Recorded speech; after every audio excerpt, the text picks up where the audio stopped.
You give me that program, Michael. Just a minute.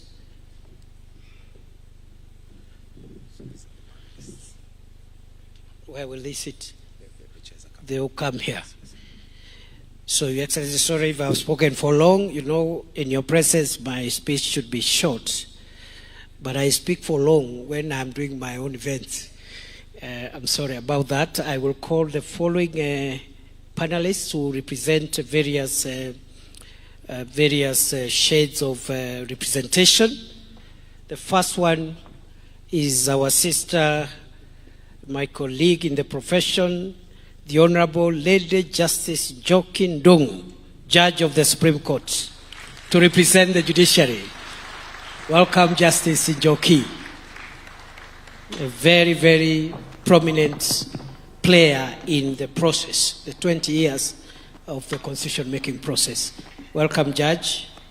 I'll also call another colleague of mine and my senior in the profession and also in the academy, Professor Makau Mutua, Senior Presidential Advisor on Constitutional Affairs and Human Rights. Again, he needs no introduction.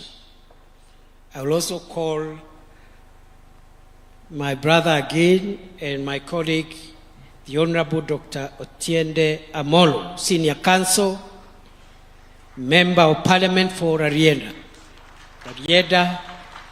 representing Parliament. I will also call FCPA Nancy Gadungu, Auditor General, who will represent constitutional commissions and independent offices. I will call to the dais Governor Fatuma Achani, Governor of Kwale County, representing the Council of Governors. And the discussant is going to be again my colleague and my brother, the Honorable Abdikadir Mohammed, Senior Counsel. Please make your way to the stage. Asanteni sana.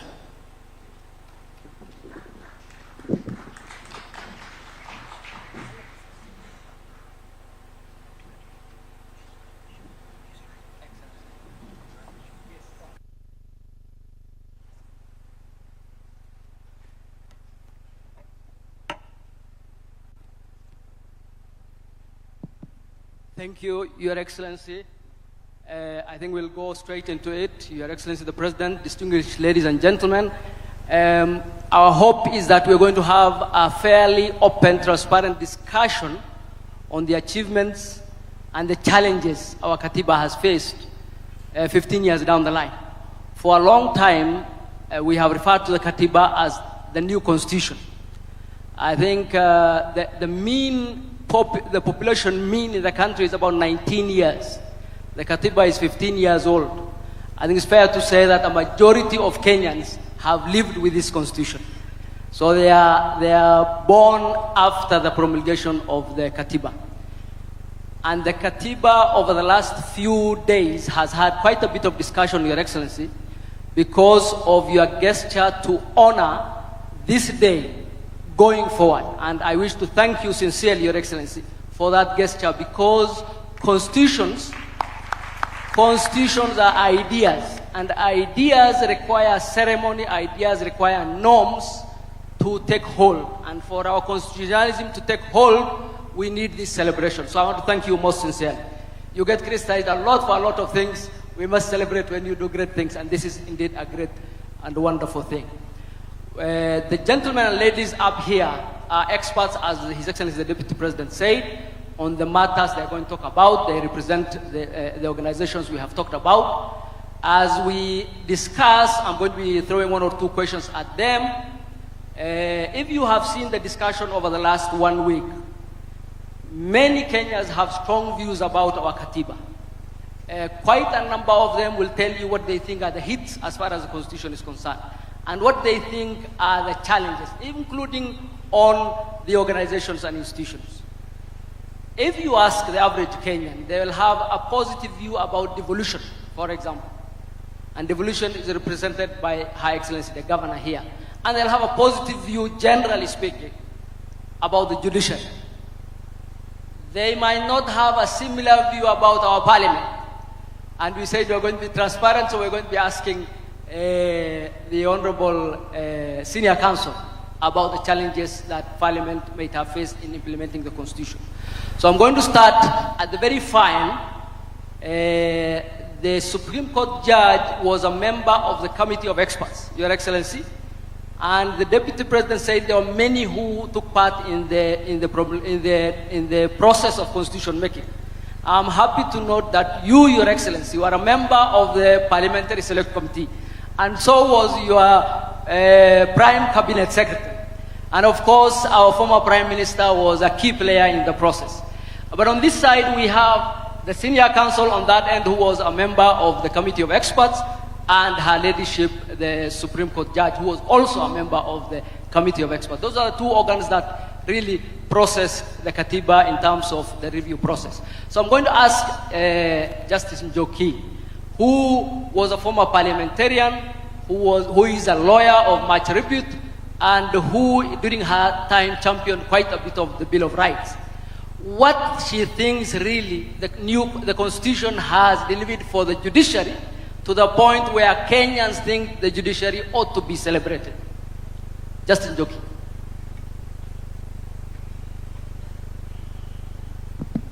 Thank you very much, Chair. I think that the thinking during the drafting of the Constitution, that the judiciary was a subject matter, that there was trust deficit around the judiciary because most of the judges, or all the judges, were direct presidential appointees. The judiciary had no budget, and therefore Kenyans were very untrusting or distrusting. I think moving from the promulgation of the Constitution of Kenya 2010, we've seen many changes. We now see far much more decisional independence of judges, where judges fear not that night phone call from State House, as was in the dark days, where now we have seen more operational independence, as gradually the judiciary is getting a little bit more funding, that is increasing staff. We are now increasing judges. The judiciary is now operational in 47 counties, and therefore access to justice, which was partially a vision of the Constitution, is now, we are on the journey there. There's also the issue of Kenyans who now come to the judiciary. And people say that Kenyans are very litigious. They come to court on every matter.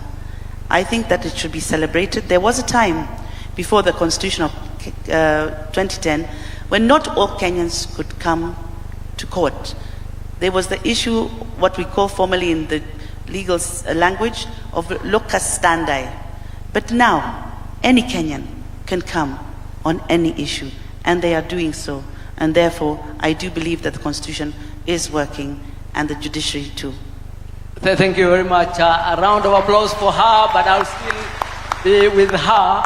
And we said we're going to be transparent. So indeed, there are also those who see some challenges when it comes to the judiciary in terms of overreach of the judiciary. For example, the gentleman next to me, representing the executive, probably will say they are having it difficult to run the executive because of overreach by the judiciary.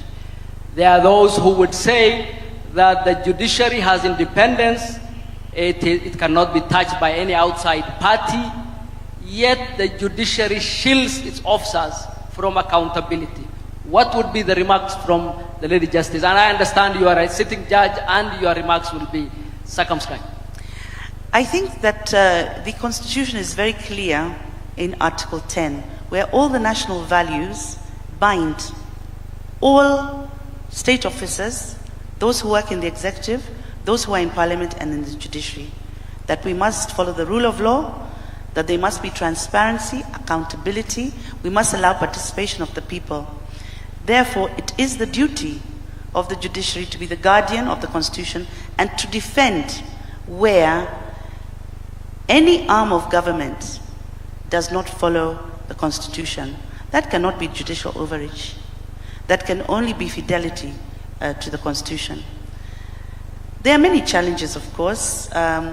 We've seen that as we listen to some of the cases. There are a number of tough wars. You know, some of the cases that come before us, some are between Senate and the National Assembly, others are between the national government and the county government. But those are disputes that we do resolve. However, there is a concern that sometimes political questions are brought to the courts, and courts cannot answer political questions. Courts may only answer judicial questions and points of law, and perhaps therefore the political class ought to be encouraged to resolve political disputes outside of the corridors of the courts. Thank you very much. Let me go on the other side. Senior Counsel, Parliament